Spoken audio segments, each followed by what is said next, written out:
Civil War is a film that really takes elements of sound, of visual, of emotion, and just really captivates the audience. It's a once in a lifetime experience. But how does Civil War and Civil War sound differ from any other film like it? What makes it so unique? Well, first off, basically, in the movie, civil wars erupted between the United States governments and a bunch of different factions. The president, who is serving a third term, claims that he's about to have victory, that he's going to win over everybody. While this is going on, renowned photographer Lee Smith saves aspiring journalist Jesse Cullen from a suicide bombing in Brooklyn. Lee and a colleague of hers, Joel, intend to travel to Washington, D.C. to interview and photograph the president before the city falls.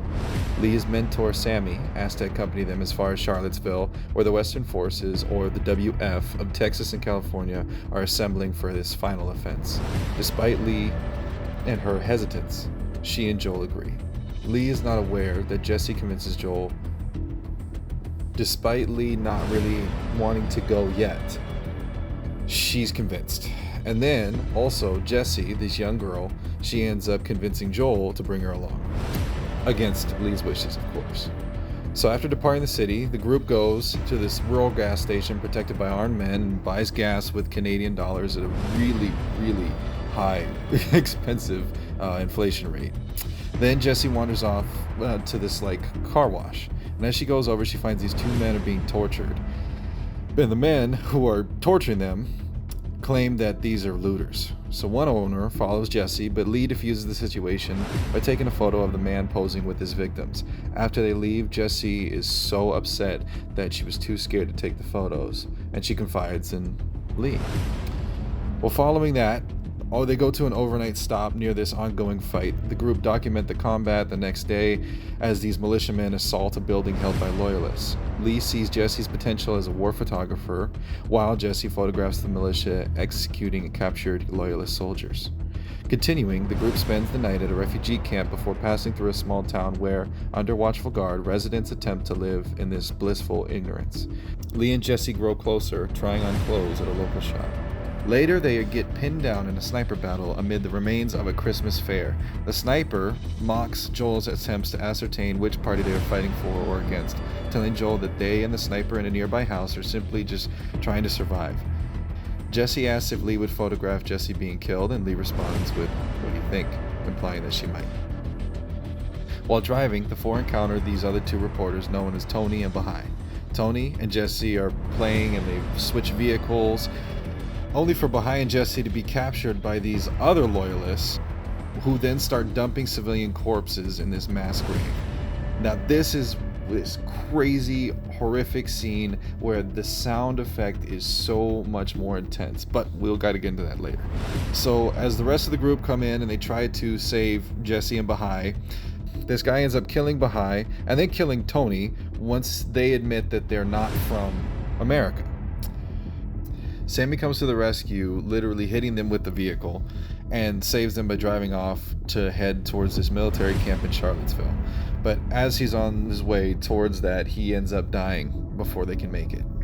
This, of course, leads to Joel having a cinematic performance that is for the ages. So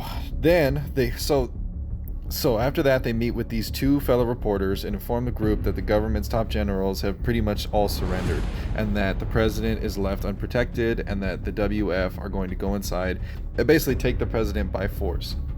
Jesse, Joel, and Lee then decide to follow the WF into DC as Jesse's photography becomes increasingly risky, but she's really improved now. Now she really gets it. Now she is at the level Lee used to be. While this is happening, Lee has a full-on PTSD breakdown, and she's unable to even start taking pictures.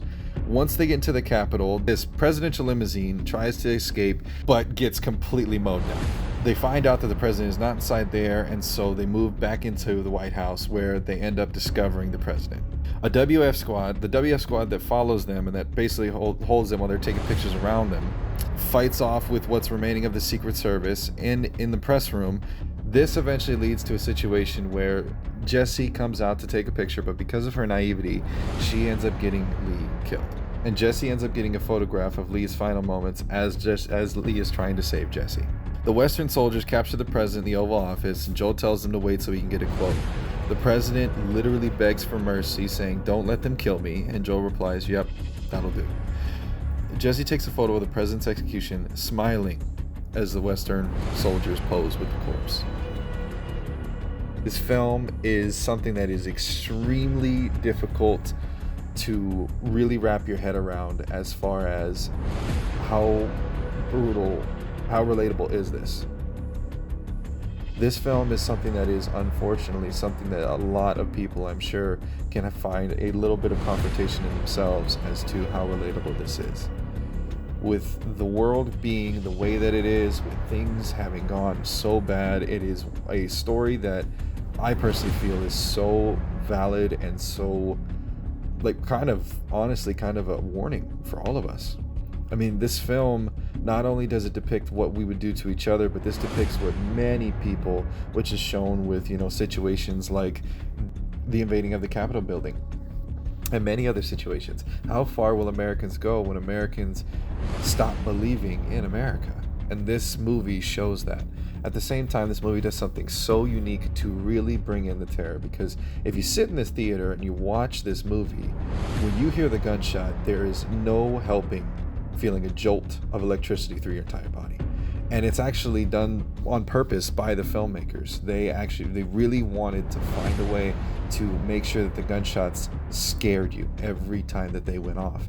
And I definitely feel like they did so. What does this do for filmmakers, and what does this really show when you are, making your films? Is that taking something so seriously and adding an element to really put in an emotion into an audience and into a viewer is so powerful for your story. If you can make that happen, when you have this film where every gunshot makes you want to cringe, it has no choice but to really burrow its point and its purpose into you. And that's what's so unique about Civil War. Not only is Civil War just an incredible and extremely deep and powerful and emotionally challenging story, but it's also a very close to your heart and jump in your back and scratch down your freaking brain scary film just by using the sound of a real rifle. Real rifles are scary. This story is scary. This story seems to be more of a warning than it is a fantasy. And that's what they tried to do, and that was the point that they made. Civil War is by far a film that you have to see. It is dire that you see it if you are a filmmaker, not even just for the point of enjoyment, but just as the point of studying how to really scare the shit out of your audience.